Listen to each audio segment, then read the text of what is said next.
West ইন্ডিজের বিপক্ষে চমক দিয়ে 3 ম্যাচ টি-20 সিরিজের জন্য দল ঘোষণা করলো বাংলাদেশ ক্রিকেট বোর্ড।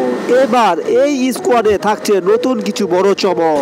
প্রথমবারের মতো জাতীয় দলে জায়গা পেয়েছেন অনূর্ধ্ব 21 দলের এক ভয়ঙ্কর বোলার। তাছাড়া এবার টি-20তে অধিনায়ক নিয়ে থাকছে এক বড় চমক। তো দর্শক, সম্পূর্ণ বিস্তারিত থাকছে পুরো ভিডিওতে, অবশ্যই ভিডিওটি না টেনে সঙ্গেই থাকুন।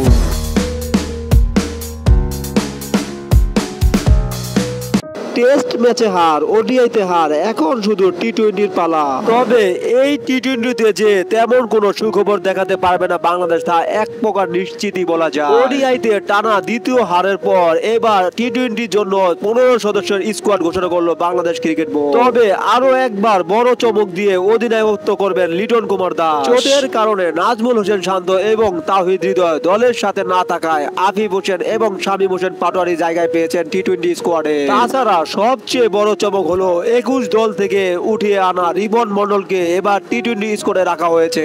এমনিতে টি-20তে বাংলাদেশের যায় অবস্থা। এবার তো আরো আগে, খেলার আগে হেরে যাবে টিম টাইগাররা, কারণ দলে নেই যে অভিজ্ঞ ক্রিকেটাররা। তো দর্শক, সম্পূর্ণ ভিডিওটি দেখার জন্য ধন্যবাদ এবং চ্যানেলটি সাবস্ক্রাইব করে পাশে থাকুন।